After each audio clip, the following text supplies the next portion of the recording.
Host of the African History Network show. I'm a talk show host, researcher, lecturer, writer, and historian. So it is Wednesday, November 23rd, 2022, and we are live. All right, I wanted to come on and talk for a short period of time. I wanted to give an overview of a preview of the online class that I teach on Wednesdays. Ancient Kemet, the Moors, and the Ma'afa, Understanding the Transatlantic Slave Trade, what they didn't teach you in school. But also, I wanted to talk about this topic, and we deal with this in my 10-week online class. I wanted to deal with this topic of African empires and African civilizations that Europeans tried to claim as their own. And in some cases, Arabs tried to claim it as their own as well. And this goes beyond Kemet. This goes beyond Egypt. Egypt is one of them. That's probably the most prominent. But there are others as well. And I posted a video on our Facebook fan page, The African History Network. Some of you all saw this video. It got about 1,500 likes. And it deals with this white archaeologist who finds out that the ancient Africans, this one here is dealing with Nubia. He finds out that the ancient Egyptian pharaohs and the Nubians were Black Africans, and he's shocked. Okay, I'm gonna show you that here in just a minute. Okay, but we do thousands of years of history and what leads up to the transatlantic slave trade taking place in this 10-week class. So we'll give you some information, how you could register for it, and how you could join us in class today at 7 p.m. Eastern Standard Time. But you're going to learn a lot in this 10-week online course. So if we look at some of these African empires that Europeans tried to claim as their own, the first one that we'll look at would be that of Nubia. Okay, the first one would be Nubia, and or Ta-Hessi or Ta-Seti. Okay, and Nubia exists from about 4,500 BCE, before the Common Era, to 500 AD. Okay, and somebody E. Verdi says South Sudan like the Egyptian. Yeah, so you're looking at the lower portion of Kemet or Egypt and the upper portion of the Sudan. This is the area that was Nubia. Okay, you're going to have a larger region that's going to be Kush. That's basically a region as opposed to a country. Okay, so let's look at this here, and I'll post. We have information here in the thread of the broadcast to register for the class. Also visit our website, TheAFricanHistoryNetwork.com, TheAfricanHistoryNetwork.com.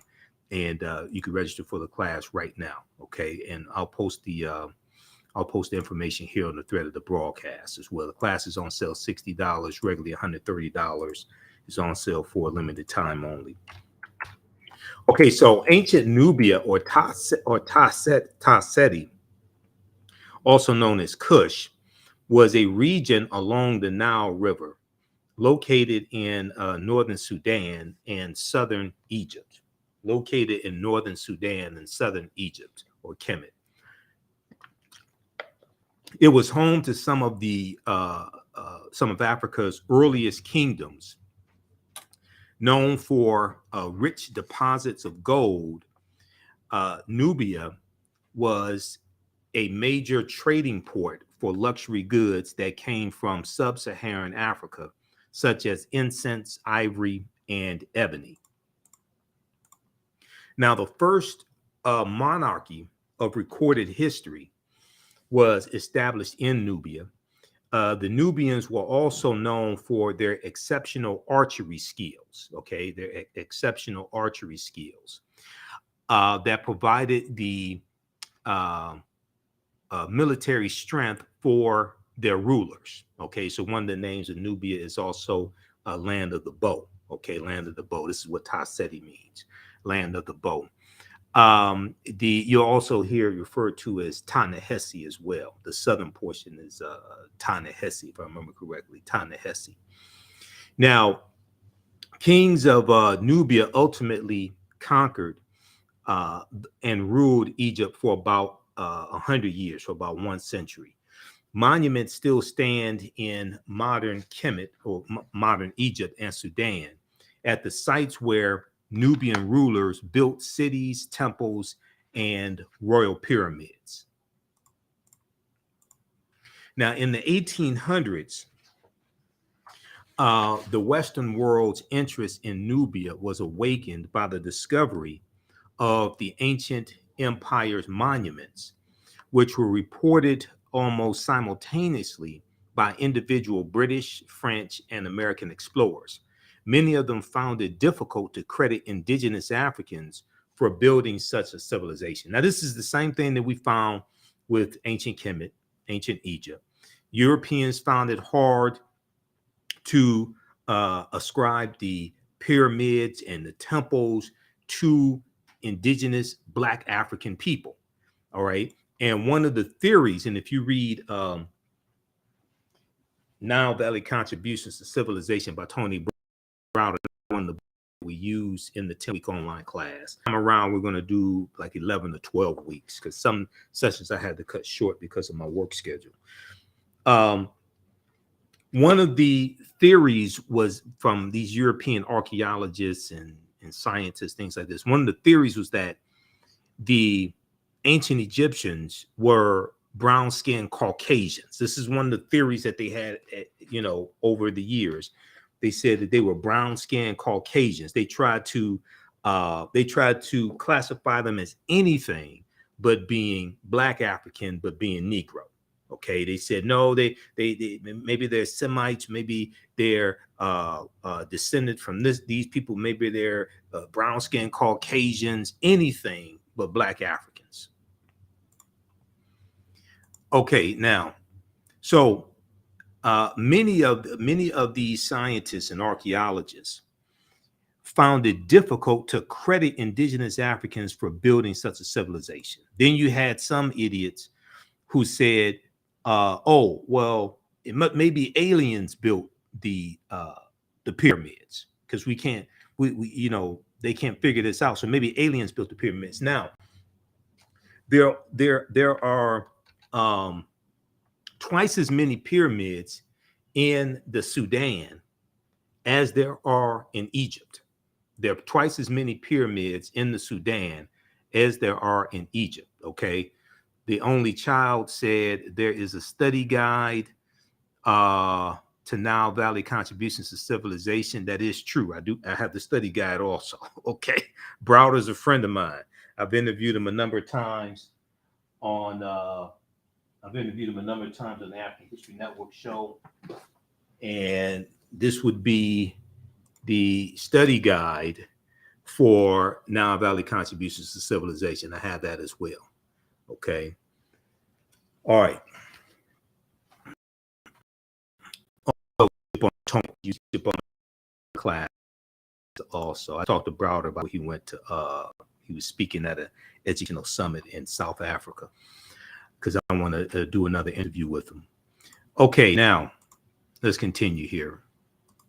Okay, so I showed this video. I shared this video on our Facebook fan page, the African History Network, a couple of days ago, and people have been watching it. They've been going crazy over it. It's gotten over 1,500 likes, and I see other people have been sharing our video, and other Facebook platforms have been sharing the video as well. Okay, so remember, we were one of the first ones to share it.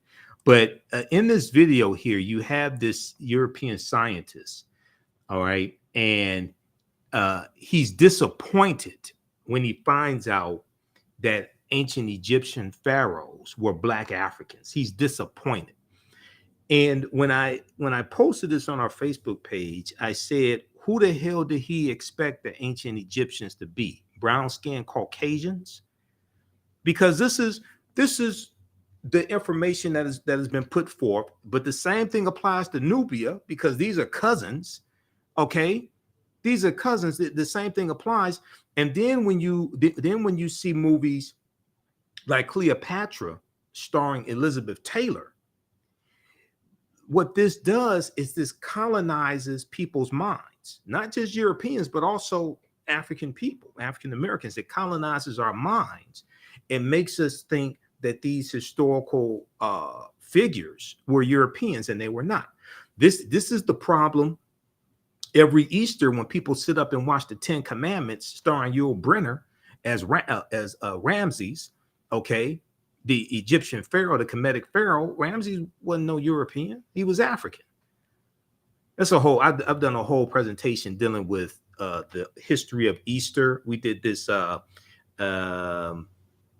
we did it earlier this year. We did it April, around Easter time, 2022, to get deep into it and deal with the Exodus story as well. Okay, because the Exodus story is problematic. All right. So you trying to tell me, I'm gonna show this video in just a second, but hold on. You trying to tell me that 2 million people, it was supposed to be 2 million people that exited out of Kemet, out of Egypt. Okay. You trying to tell me that 2 million Hebrews or Jews, or however you want to describe them, 2 million of them wandered in the desert for 40 years. You trying to tell me 2 million of them wandered in the desert for 40 years? Where did they get water from for 2 million people for 40 years in the desert? What did they eat in the desert? 2 million people for 40 years. Now, I can hear some people right now complaining and things like this. So let me show you. I want to show you this source for you to go research this yourself. Proper documentation ends all conversation. You don't have to word I say. Go research this yourself. Okay. Now, this article here, and this was part of my research and part of the presentation I did earlier in the year when we dealt with Easter and the Exodus and all that history. Okay. This is from history.com, which is the official website of the History Channel. This is an article called Passover. Okay, so article called Passover. Go read this entire article. All right. And it goes through and deals with the biblical story of Easter and the Israelites' departure from ancient Egypt and all this that's in the Bible, that's in the Helios Biblos, the Sun book. Helios is in reference to sun, S-U-N, the Helios Bible. So it goes through and talks about the Passover story, which is really a story about killing African male children. Okay. It was supposed to be all the African male children under 2 years old. These weren't Europeans they were killing. These weren't European children they were killing. Who were they killing? African children. Okay. So it goes through and talks about the 10 plagues and all of that we read, that we learned about in Sunday school. For me, it was catechism class because I grew up Catholic. So we went to catechism school on Saturday as opposed to Sunday school on Sunday. Okay. Then it talks about according to the Bible and things like this. Then it gets to a portion. Then it gets to this part right here. Questions of historical accuracy. Questions of historical accuracy. Okay. Now, we have to understand this. World history is in world history books. Religious literature is in religious literature books. Okay. World history and religious literature are not the same thing. And this is where a lot of our people get confused. Now, I may say some things that are outside of the circumference of your own awareness. Just because you disagree with them or don't like them, or haven't heard them before, does not mean that they are not true. It just means you have to do some research to understand what I'm talking about. Okay. And I learned this from one of my teachers, Dr. Ray Hagins. And I usually have this in my presentations, especially, you know, when I do presentations, and especially when I do presentations in person. And I may be dealing with a mixed audience, may have different races in the audience, things like this. Okay. So I usually have people put their fingers together to form a circle. And I usually say something like this. The space inside this circle represents my realm of knowledge. Everything that I think I know about whatever I think I know is represented within the circumference of this circle. I must keep in mind that there are still things to know that exist outside the circumference of my own awareness. So the reason why I say this is because oftentimes when people hear something that contradicts what they believe or what they think they know, they automatically reject it without doing any research to determine the validity of the new information that they're learning. And they usually don't use that same level of scrutiny to analyze, critique, or evaluate what it is they believe or what they think they know. So just because you know everything that what you know does not mean you know everything there is to know about what you know. There's still things that exist outside the circumference of your own awareness. Okay, so I say that to say this here. So this section here of this article from history.com, history.com is the official website of the History Channel. In the article called Passover, it says questions of historical accuracy. Questions of historical accuracy. And it says for centuries, scholars have been debating the details and historical merit of the events commemorated during the Passover holiday. Okay, for centuries, scholars have been debating the details and historical merit of the events commemorated during the Passover holiday. Despite numerous attempts, historians and archaeologists have failed to corroborate the tale of the Jews' enslavement in and the mass exodus from Egypt. Okay, they have failed to corroborate the tale of the Jews' enslavement in Egypt and their mass exodus from Egypt. Okay, now this is not anti-Semitic. This is not being against anybody. This is understanding history. Okay, go read this article. This is not me saying this. This is what the History Channel is telling you. Now, they go on to say, although the ancient Egyptians kept thorough records, no mention is made of an Israelite community within their midst or any calamities resembling the 10 biblical plagues. There is also no evidence of large encampments in the Sinai Peninsula, the fabled site of the Jews wandering, or any sudden fluctuation in Israel's archaeological record that would indicate the departure and return of a large population. You realize that 2 million people or 1.5 million or a million people wandered around in the desert for 40 years or left a country and then went to another country? You understand that would throw off the ecology of that country, and it will leave archaeological remnants behind, archaeological evidence. Stuff you can't just write something in the history and don't realize that people in history leave archaeological footprints. Okay, this stuff doesn't happen.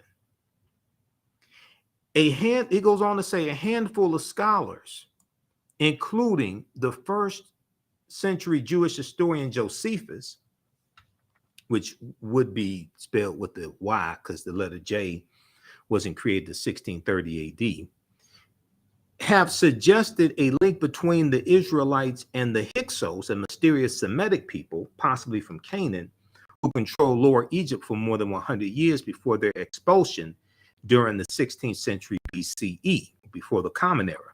Most modern academics, however, have dismissed this theory due to chronological conflicts and a lack of similarity between the two cultures. Okay, so read this full article. Don't just read the part about question of historical accuracy. Read that definitely, because this gets left out when people sit up and watch the 10 Commandments every Easter. Okay, this gets left out of the conversation. But read that full article from history.com. Okay, now I want to go back to PowerPoint presentation, and these are some slides from the class that I teach also. Okay, the 10-week online class, Ancient Kemet, the Moors, and the Ma'afa, Understanding the Transatlantic Slave Trade. And we normally teach this class on Wednesday, 7 p.m. To 9 p.m. Eastern Standard Time. So I'm teaching the class at our online school tonight, so you can register for the full course. And we do the sessions live. All the sessions are archived and recorded, so you can go back and watch the classes anytime. A year from now, 2 years from now, you can watch the entire class.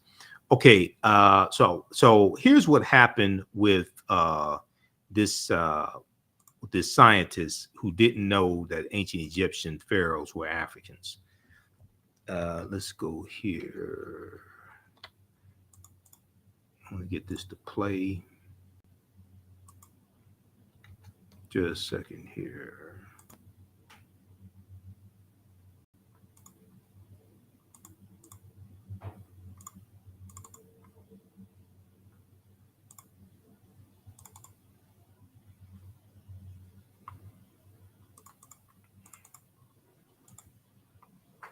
Okay, let's see. Why isn't this? Hold on. I may have to go to the video on my Facebook page for it to play.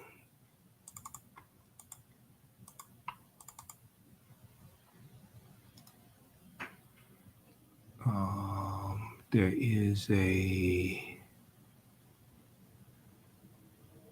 Okay, let's do it this way. We'll just pull up on my Facebook page.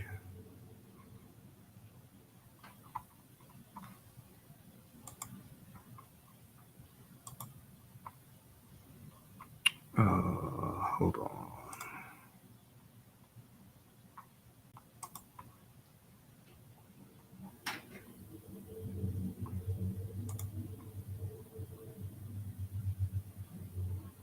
But the CT scan has one more surprise for Alejandro. Shemai's ethnicity. Well, okay, here, let's play it. Let's play it off of Facebook. they have just told me that Shemai had a Nubian. Let me see. Let's back this up.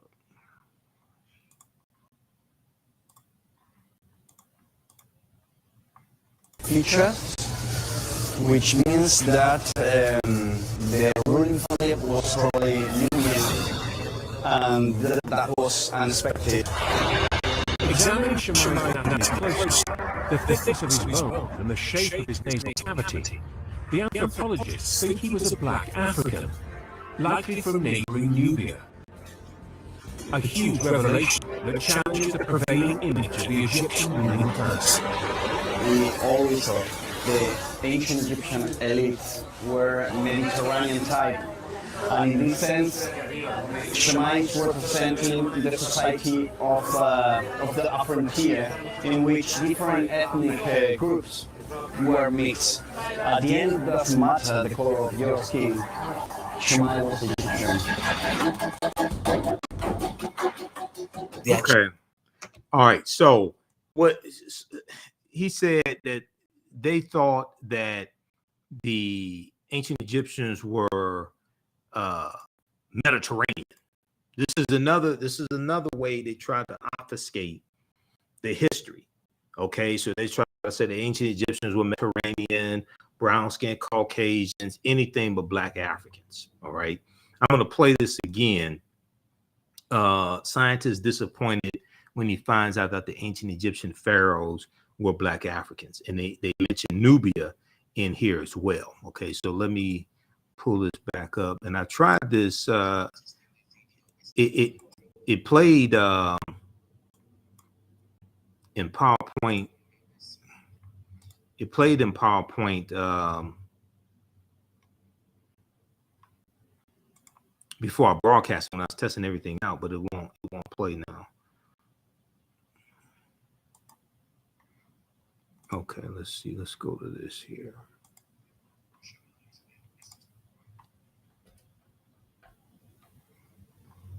All right, let's try to play this. I hate these videos and well, they have just told.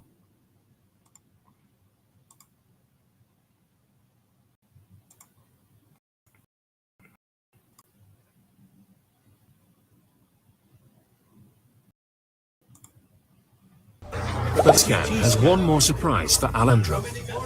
Shammai's ethnicity. Well, they have just told me that Shammai had Nubian features, which means that their ruling family was probably Nubian, and that was unexpected.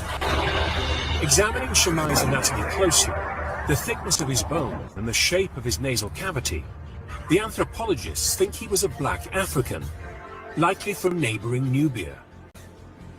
A huge revelation that challenges the prevailing image of the Egyptian ruling class. We always thought the ancient Egyptian elites were Mediterranean type, and in this sense, Shammai is representing the society of the frontier, in which different ethnic groups were mixed. At the end, it doesn't matter the color of your skin. Shammai was Egyptian. All right.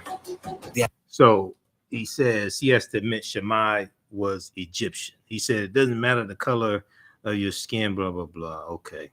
He said they thought the Egyptian elite were Mediterranean type. Just more nonsense.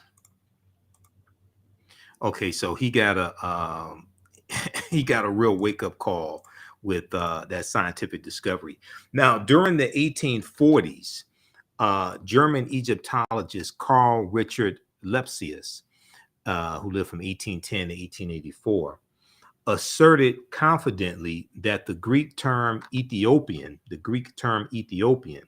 when referring to the ancient civilized people of Kush, did not apply to Negroes. He said it did not apply to Negroes, but was used to describe reddish-skinned people closely related to the Egyptians who, quote, belong to the Caucasian race, end quote. Okay, so they're trying to ascribe the Egyptians and Nubians, things like this. They're trying to ascribe them to the Caucasian race and describe them as reddish-skinned people. Okay, they also said that the Egyptians were brown-skinned Caucasians. Now, when historically, like in ancient Kemet, but also we see this in Ethiopia, Somalia.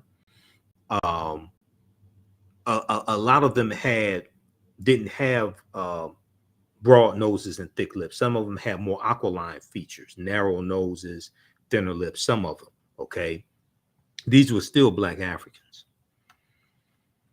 So we see all these mental gymnastics that take place with people who don't want to admit that one of the greatest civilizations in history was created by black African people. They don't want to deal with that. All right. And we see the same thing with Nubia. Okay. We see the same thing with Carthage, where you have Hannibal Barca and the Carthaginians.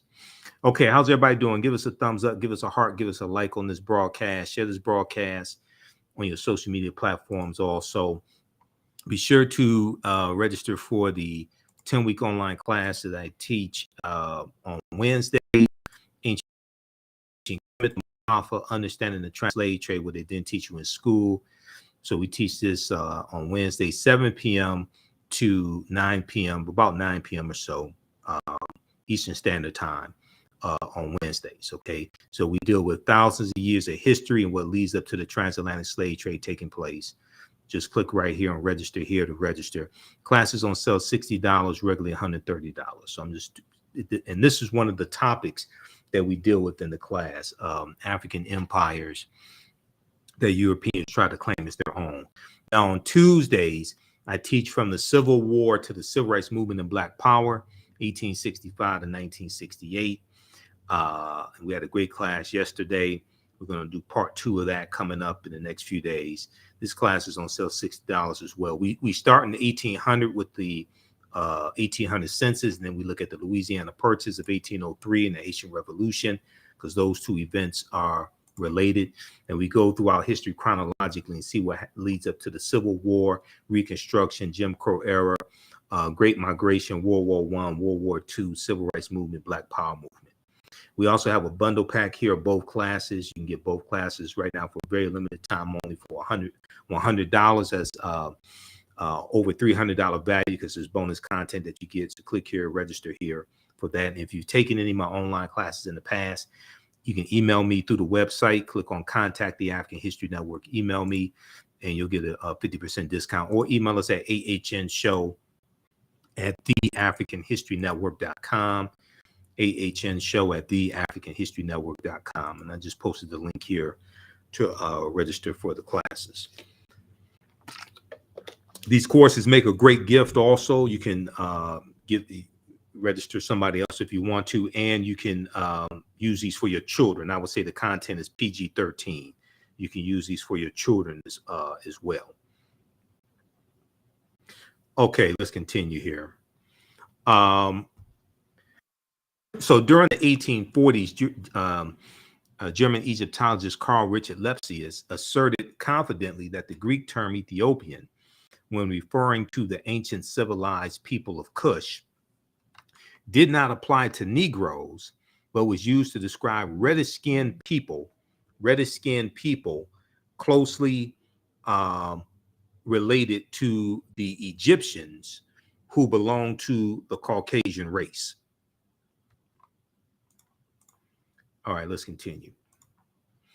Now, Nubia was, in recorded history, is the first recorded monarch, okay, or monarchy. Now, ancient Egypt is the first major civilization in Africa for which records are abundant. It was not, however, Africa's first kingdom. And we know that Nubia is the mother of Kemet. Ta-Seti is the mother of ancient Kemet. The grandmother of Kemet would be Abyssinia or Ethiopia, okay, because civilization flows up the Nile River. So the grandmother is Abyssinia or Ethiopia. Nubia is the mother, and then you have ancient Kemet. So there was an article from the New York Times from March 1st, 1979. March 1st, 1979, and I read the article today. I've seen excerpts of the article previously, but I read the article in its entirety today. A March 1st, 1979 article from the New York Times. It was a front page article written by journalist Boyce Rensberger, Rensberger, Rensberger, reported, quote, evidence of the oldest recognizable monarchy in human history, preceding the rise of the earliest Egyptian kings by several generations, has been discovered in artifacts from ancient Nubia. Has been discovered in artifacts from ancient Nubia, or Ta-Seti.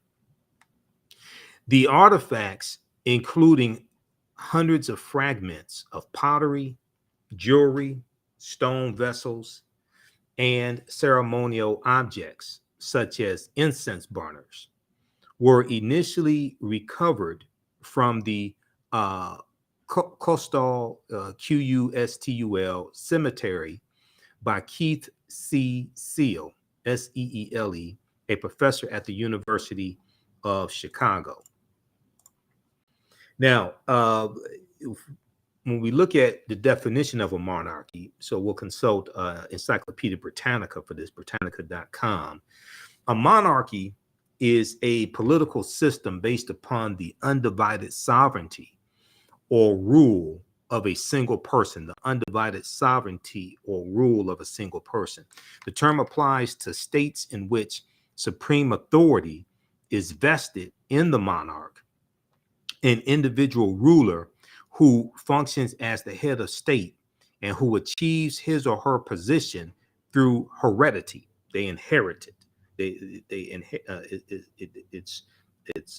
inherit it. Okay. Most monarchies allow only male succession, usually from father to son. Okay, but in Nubia, we saw a number of African queens. in Nubia also. All right. Okay, let's continue. Also, if you like this type of information, you can support the African History Network. $ the AHN show through Cash App, $ the AHN show through Cash App, also through PayPal, paypal.me/the AHN show. That helps us keep doing the research, stay on the air, keep broadcasting. We have the information on the homepage of our website as well. If we look some more at this article that was cited from March 1st, 1979, it's a pretty interesting article. There have been advances made. There have been more archaeological discoveries that have come out since then. But it's interesting what they were saying in 1979. And I was 8 years old in 1979, by the way, as well. Ancient Nubian artifacts yield evidence of earliest monarchy. This is from the New York Times, March 1st, 1979. Evidence of the oldest recognizable monarchy in human history, preceding the rise of the earliest Egyptian kings by several generations, has been discovered in artifacts from ancient Nubia in Africa.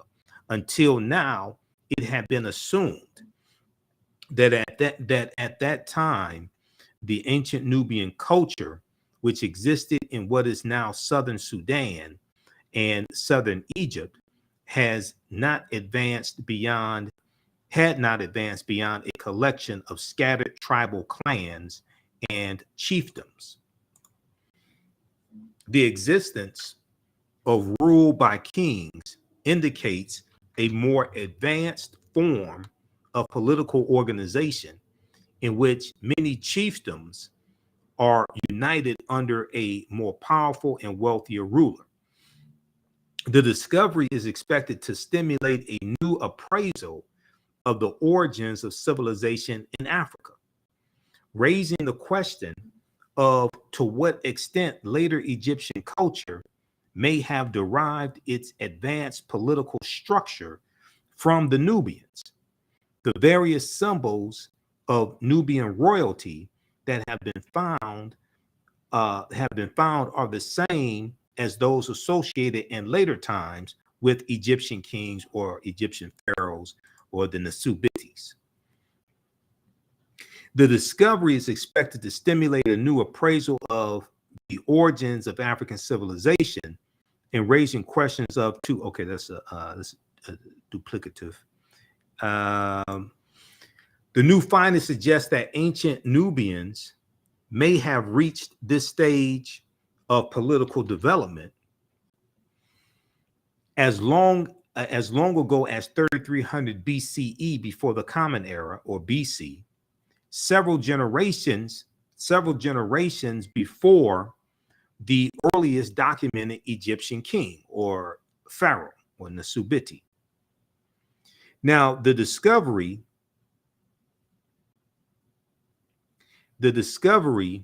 is based on study of artifacts from ancient tombs excavated 15 years ago. Okay, so that'll go back to like 1964 or so, because this article's from 1979, 15 years ago, and 64, 65, in an international effort to rescue archaeological deposits before the rising waters of the Aswan Dam covered them. Okay, so check out this article here from the New York Times, March 1st, 1979. Ancient Nubian artifacts yield evidence of earliest monarchy. Okay, now another African empire that Europeans try to claim as their own, all right, is that of Carthage. And we'll talk about Carthage in today's class. And when you register for the class, Ancient Kemet, the Moors, and the Ma'afa, Understanding the Transatlantic Slave Trade, at our website, TheAfricanHistoryNetwork.com. And we'll post a link here again so you can register for the course. And we also have the bundle pack as well. We get both classes for $100. This over $300 value. because today we'll talk about the Punic Wars and Hannibal Barca and the Battle of Cannae. Okay, so there was a on the History Channel, they had a series called Barbarians Rising. Barbarians Rising. This was back in 2015, and Nicholas Pinnock portrayed Hannibal Barca. Okay, and he did an excellent job portraying Hannibal Barca. History Channel's newest documentary series, Barbarians Rising, tackles the fall of Rome over the course of 700 years of invasions. However, the most recent episode that aired Monday depicts Hannibal of Carthage as a black man, which he was, and many white history buffs are crying foul over what they say is historical inaccuracy.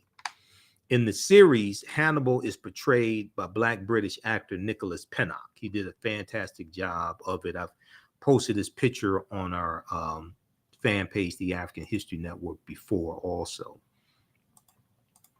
Okay, so the famous Carthaginian Hannibal Barca was a thorn in the Roman Empire's side.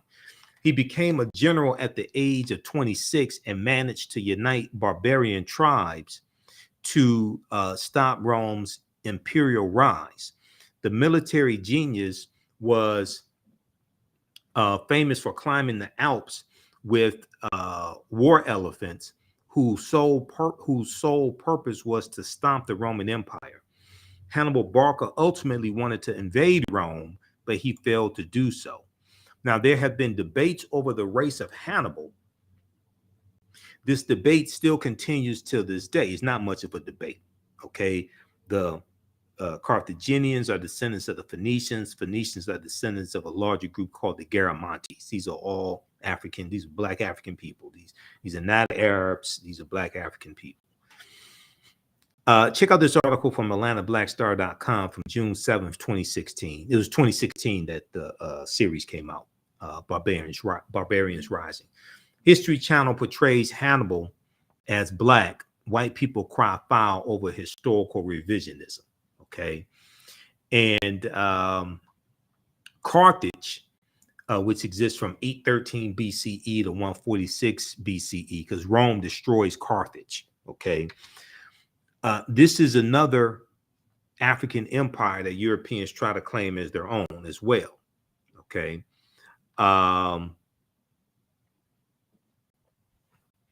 So Carthage was founded in the 9th century BCE on the Gulf of Tunis. From the 6th century BCE, before the Common Era, or BC, from the 6th century BCE onwards, it developed into a great trading empire.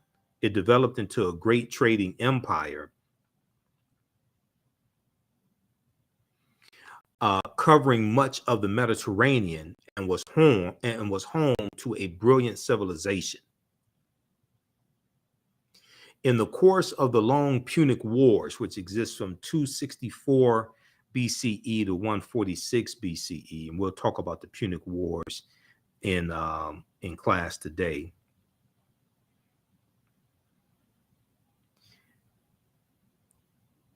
In the course of the long Punic Wars, Carthage occupied some of Rome's territories before finally being destroyed by its rival Rome in 146 BCE. Now, in his book, World's Great Men of Color, Volume 1, Joel Augustus Rogers, better known as J.A. Rogers, asserts that the Carthaginians were descendants of the Phoenicians, a Negroid people, and that, in fact, until the rise of the doctrine of white superiority, Hannibal Barca was traditionally known as a Black man. So when we see a rise in the European phenotype, and Europeans are coming out of the Dark Ages, going from the 1300s into the 1400s AD, Common Era.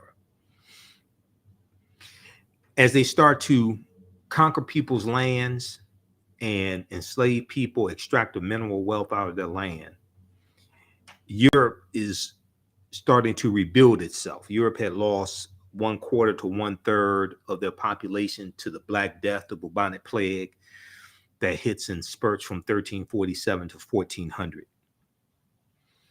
So as you have a rise in European powers, Spain and Portugal and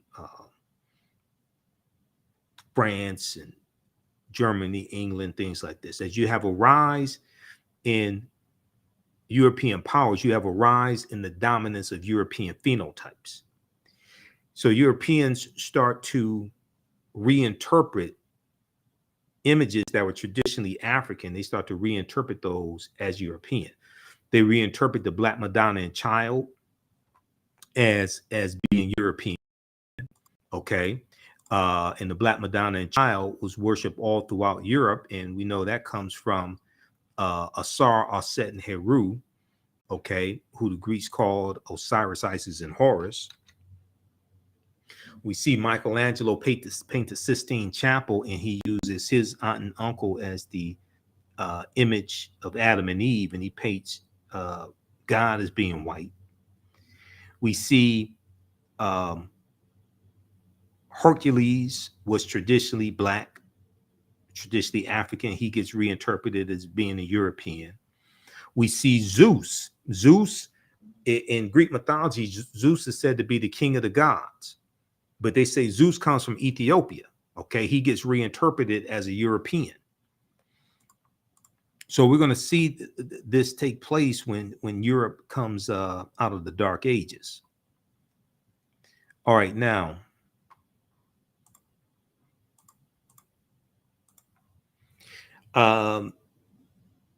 today, many encyclopedias classify the Carthaginians as whites or Semites, but ancient Greek and Roman eyewitness accounts paint a different picture.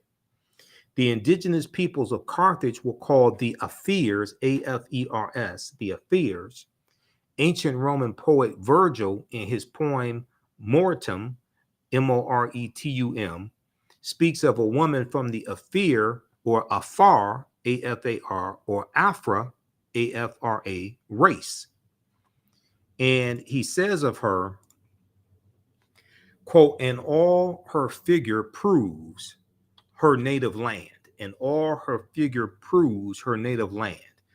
Her hair was curly, thick her lips, and dark her hair color. Her hair was curly, thick her lips, and dark her hair color, unquote. Now, in Library of History book 20, Roman numeral 20, XX, Roman numeral 20, Greek historian Diodorus mentions a Greek lieutenant named Agathocles, who defeated a people in the area of present-day Tunisia who were the same hue as Ethiopians. The eyewitness accounts are corroborated by physical anthropology. L. Berthelon and E. Chantre, both well-noted French anthropologists, documented their examination of skeletons throughout North Africa in all periods. They note that the remains of both upper and lower class individuals of ancient North Africa were representative of the Negroid race. They note that the remains of both upper and lower class individuals of ancient North Africa were representative of the Negroid race. So these were Black African people. All right. So that deals with Carthage and the Carthaginians. And the Carthaginians are involved in the Punic Wars from about 264 to about 146 BC. Then we have the Kingdom of Great Zimbabwe. This is another African empire that Europeans tried to claim as their own. Now, the Kingdom of Great Zimbabwe existed from about 1220 Common Era CE or AD to 1450 Common Era. Okay. And how's everybody doing? Give us a thumbs up, give us a heart, give us a like on this broadcast. How you like this type of information? Okay. Who still needs to register for our 10-week online class that I teach on Wednesdays? Ancient Kemet, the Moors, and the Ma'afa, understanding the transatlantic slave trade, what they didn't teach you in school. And what we're going to do is also we're going to have a new session of this class start up on Monday, November 29th, 7 p.m. to 9 p.m. Eastern Standard Time. Also, Monday, November 28th, we're going to have a new session of this class start up Monday, November 28th. And so we're going to enroll you. That's coming to an end of 2 or 3 weeks, and we'll enroll you in the new class for one price, for one cost, one admission, one registration cost. So you don't have to worry about paying for both classes. Okay. We'll post a link again here. You can register for the classes right now, and you can join us in class today, because we normally teach these 7 p.m. to 9 p.m. Eastern Standard Time on Wednesday. So we'll post a link here, and it's in the thread of the broadcast as well, in the description here of the broadcast. Okay, let's continue. We'll be here for a few more minutes. The civilization of Great Zimbabwe was one of the most significant civilizations during the medieval period. Great Zimbabwe is extraordinary because of the magnificent scale of its structures. Its most striking edifice, referred to as the Great Enclosure. The Great Enclosure has walls as high as 36 feet, extending approximately 820 feet. Walls as high as 36 feet, 36 feet. Walls as high as 36 feet, extending approximately 820 feet. Okay.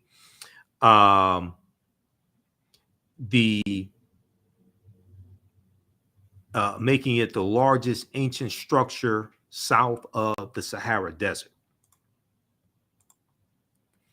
Now, in the 1800s, European explorers, imperialists, and colonizers were stunned by Great Zimbabwe's grandeur and cunning workmanship. So they attributed the architecture to Portuguese travelers, Arabs, Chinese, Persians, or even biblical characters,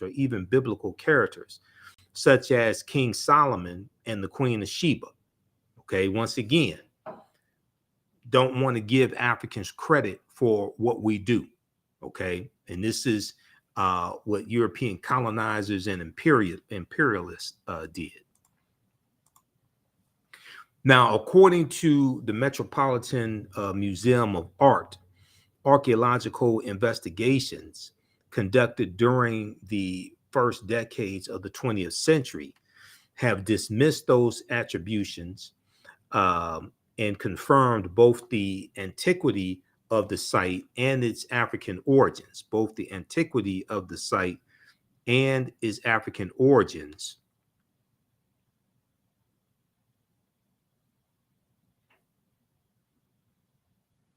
The antiquity of the site and its African origins. It was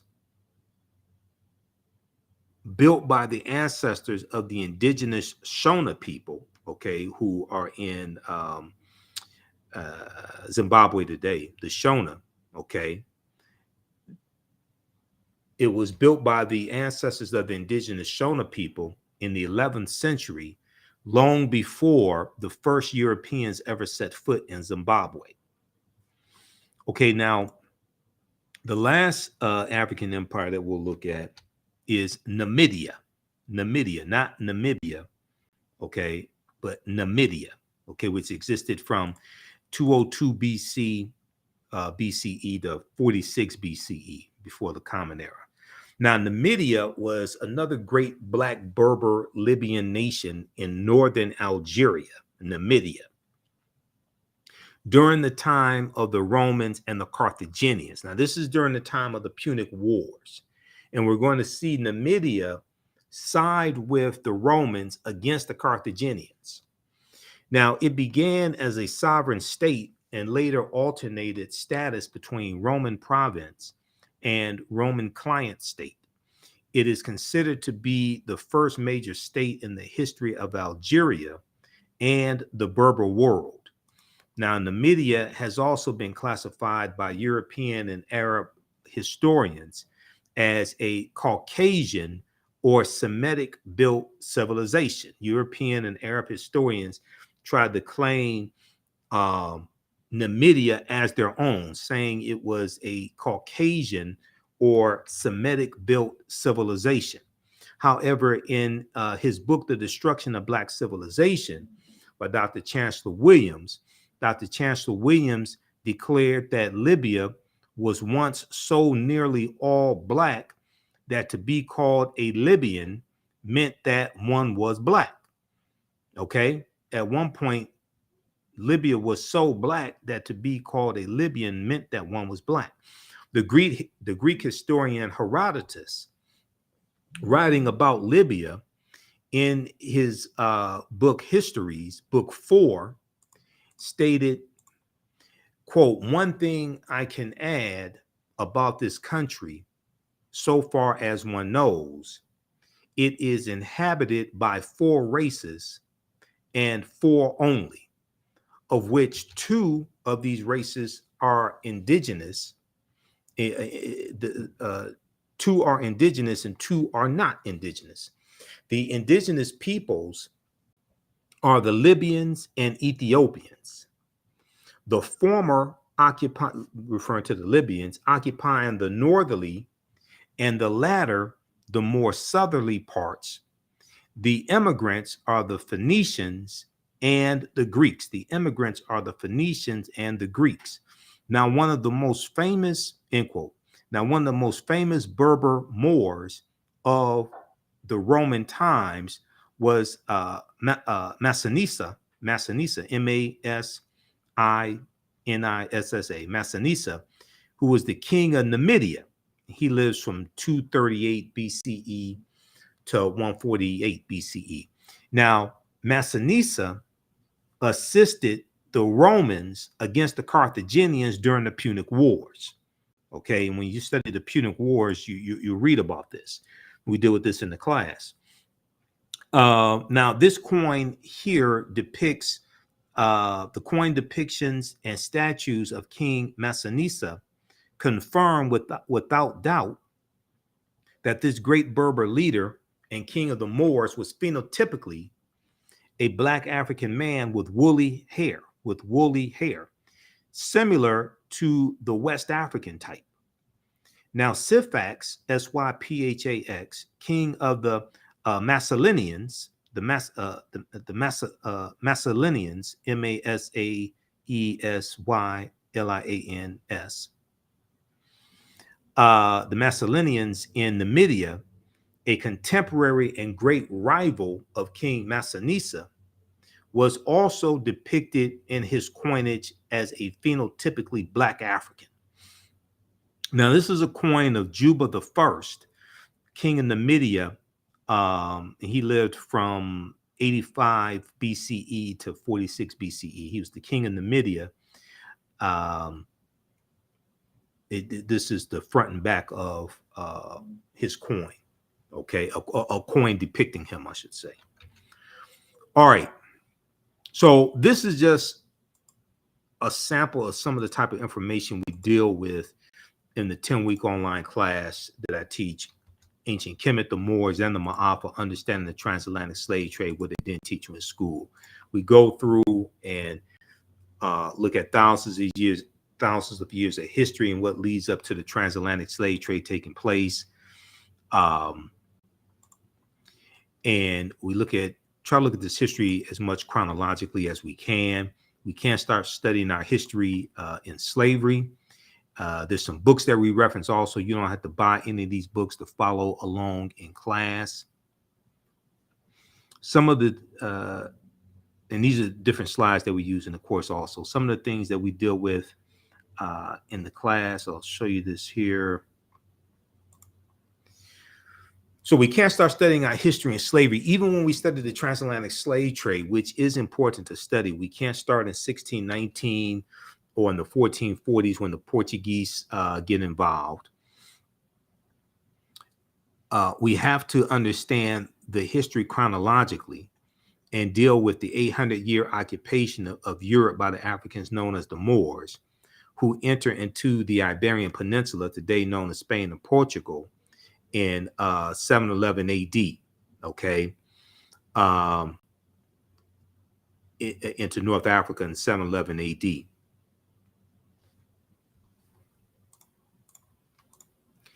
This course not only deals with the transatlantic slave trade, but we deal with thousands of years of history that leads up to the transatlantic slave trade of African people taking place. Now, August 20th, 2019 marked the 400th year anniversary of those 20 and odd Africans on the White Lion pirate ship coming into Virginia, okay? And in Point Comfort, coming into Point Comfort on August 20th, 1619 in Virginia. Now, that year, 2019, was known as the year of return, as many African Americans were reconnecting and still are reconnecting to Africa and traveling to Ghana and other West African countries. When we discuss the transatlantic slave trade, we have to first understand that African people are the original people of North, Central, and South America and have been in the land we call the United States of America, or what Native Americans call Turtle Island. We've been here in this land at least 51,700 years. Now, this does not mean that the transatlantic slave trade did not happen. It means that we were here for tens of thousands of years before the transatlantic slave trade happened. It did happen, but you have to understand the history before that. So some of the things we deal with in class, what was the transatlantic slave trade? What were some of the events that led up to the transatlantic slave trade taking place? What role did Christopher Columbus play? Because Columbus is crucial to understanding the transatlantic slave trade and the spread of it. When did Africans first come to the U.S. as slaves? Did Africans sell themselves into slavery? We deal with that complicated history. We deal with Ausar, Aset, and Heru, who the Greeks called Osiris, Isis, and Horus, links to ancient Kemet, Egypt, and early Christianity, Freemasonry, and the making of America. We look at work from Dr. David Imhotep, who's a friend of mine, who wrote the book, The First Americans Were Africans, Documented Evidence.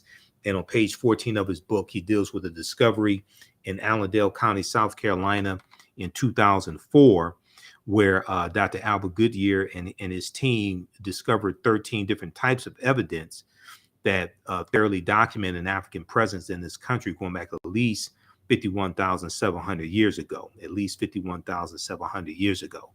They found artifacts, architecture, campsites, carvings, Egyptian writings, footprints in lava, genetic M174D haploid groups dealing with DNA and genetics, skull, skeleton structures, and tools. They found 13 different types of evidence fairly documenting an African presence in this country going back at least 51,700 years ago.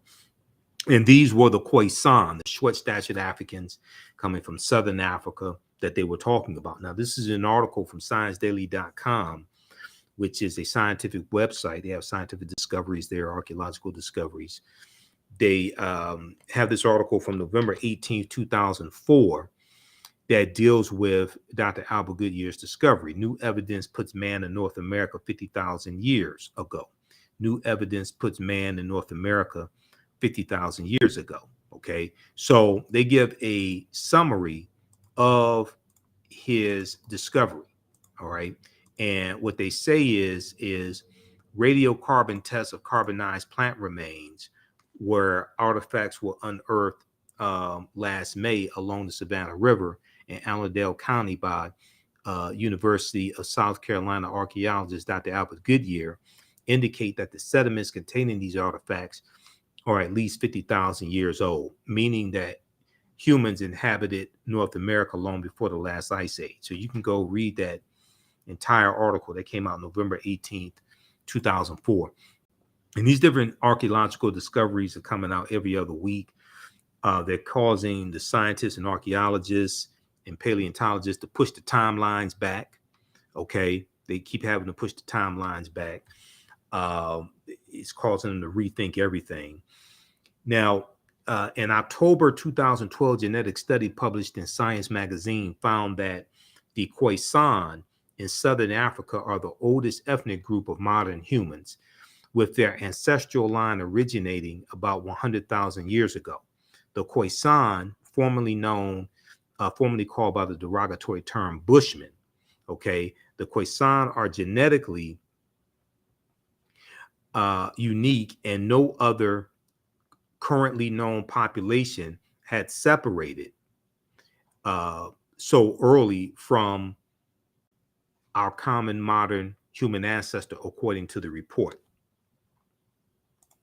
Now, here's a picture of two Khoisan women as well. Okay.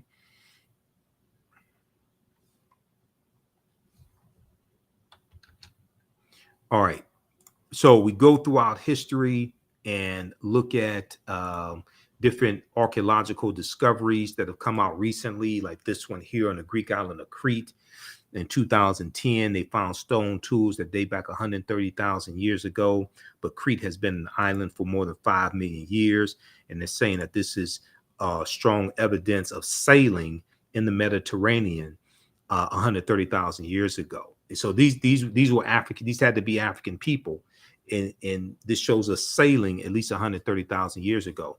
We look at the lost city of Egypt. There are two lost cities of Egypt. Tanis Heraklion, that was built around 8th century BC, was swallowed into the sea, Tanis Heraklion. But then also Dazzling Aten, which was discovered in 2021. Okay, Dazzling Aten as well was another lost city. Okay. We'll look at this one. This was a good discovery here out of Morocco, where they found remains of Homo sapiens that date back 300,000 to 350,000 years ago, and this is over 100,000 years earlier than the remains that they had that came out of Ethiopia, that they said were the oldest remains of modern man, that they dated back 195,000 years ago. These here in Morocco date back between 300,000 to 350,000 years ago. Okay, and it shows we were migrating out of East Africa, the Nile Valley region of East Africa, much earlier than a lot of the archaeologists, etc., had previously thought. Okay, so we go through and we look at different civilizations. We go through and look at this history. We look at the African influence here in the U.S. We see the Washington Monument as an ancient African symbol called a Tekhen. The Greeks call it an obelisk. And we see Tekhens in New York City, London, England. We see them in Paris, France. These are Tekhenw for plural, that were taken from Africa. Ancient Egyptians called obelisks Tekhenw, and they were also used to tell time in the past. Their pinnacles were basically covered in gold to reflect the sunlight.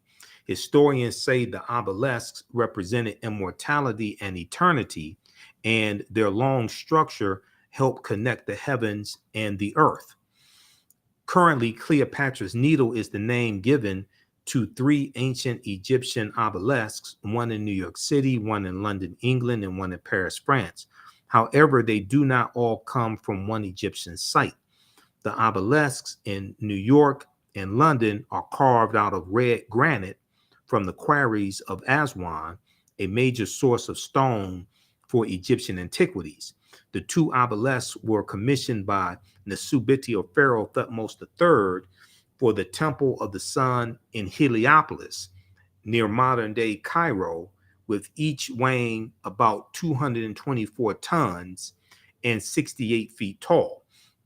Check out this article from face-to-faceafrica.com called Cleopatra's Needle, how 3 ancient Egyptian obelisks ended up in New York City, London, England, and Paris, France. Okay.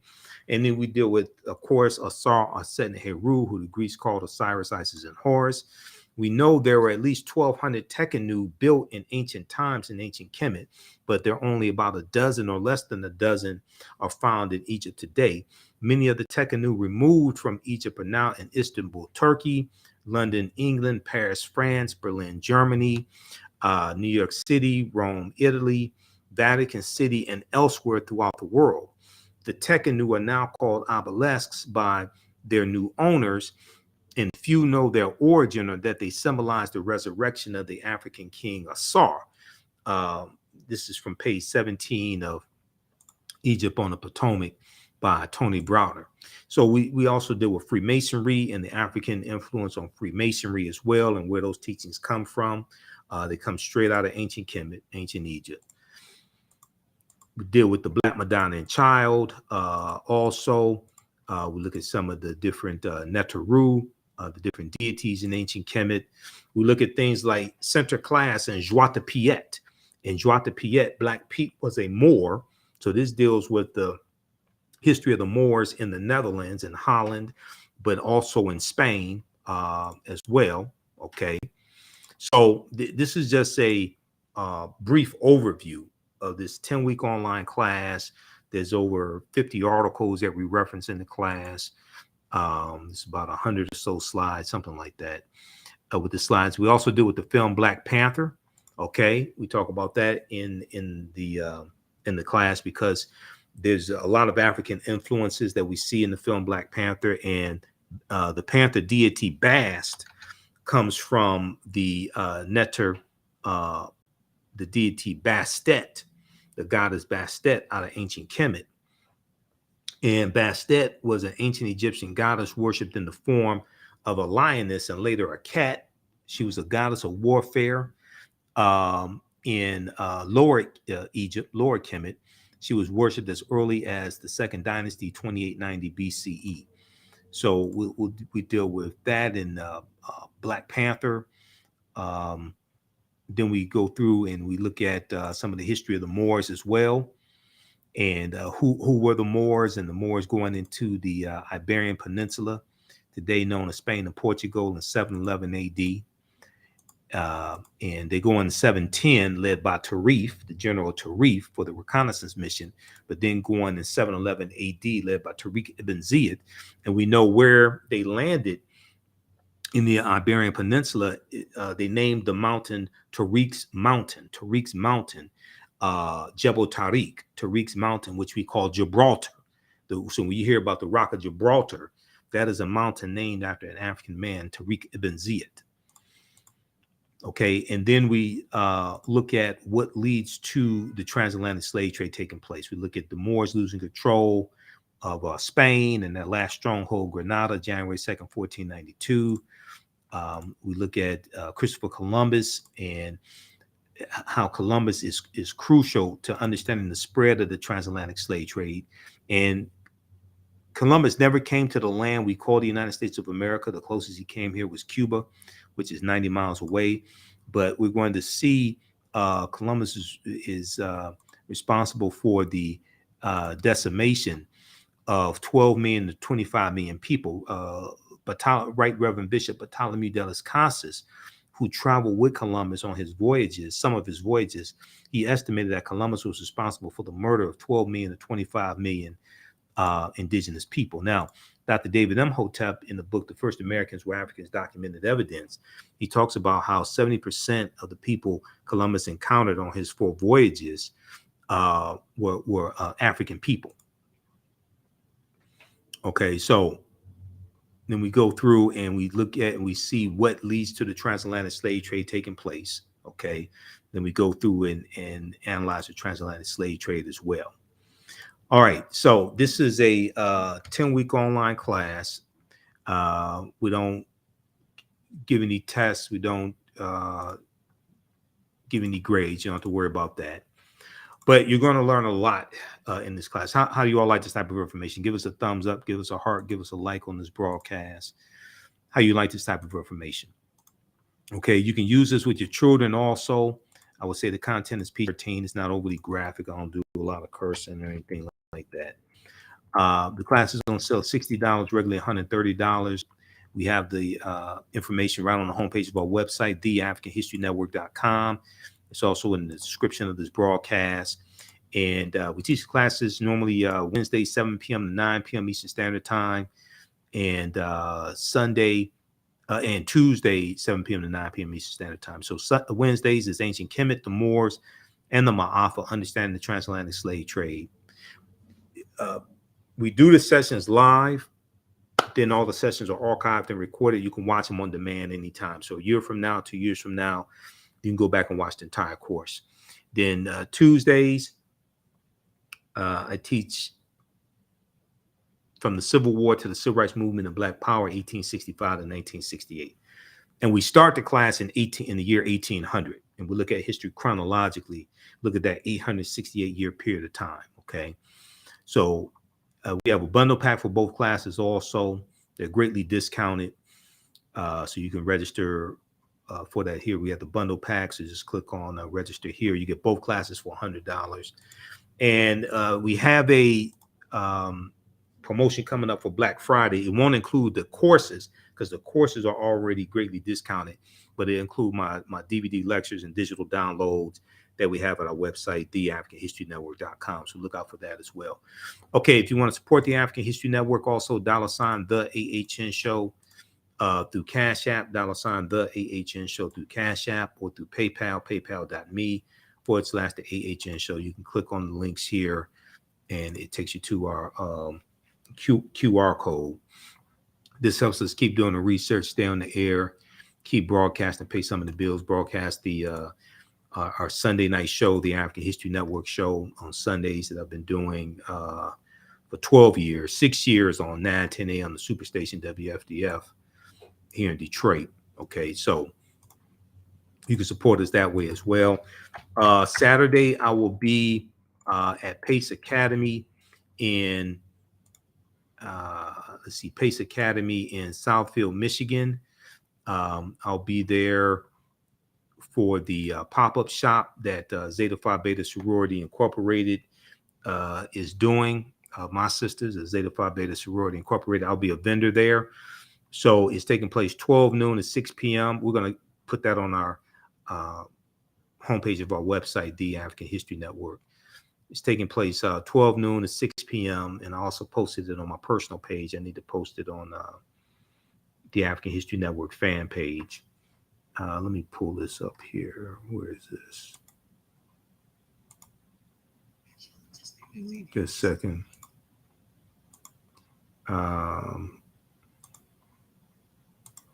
Let me pull this up here. Okay, this is taking place. This is for Small Business Saturday, Black Friday, and Small Business Saturday. It is taking place Saturday, November 26th.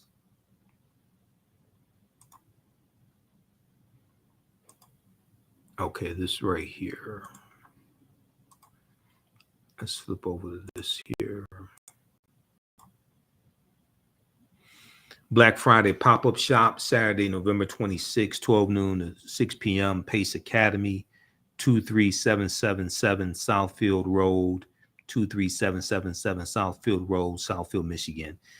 It's a free event, 12 noon to 6 p.m. Come on out, support the vendors.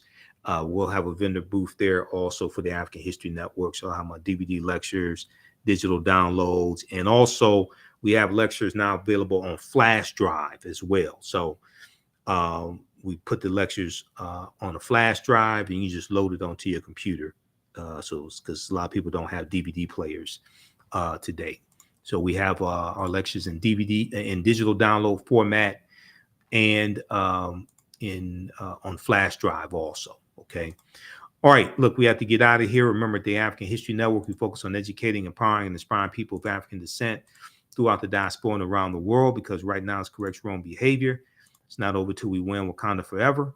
And register for the class, and we'll see you in class.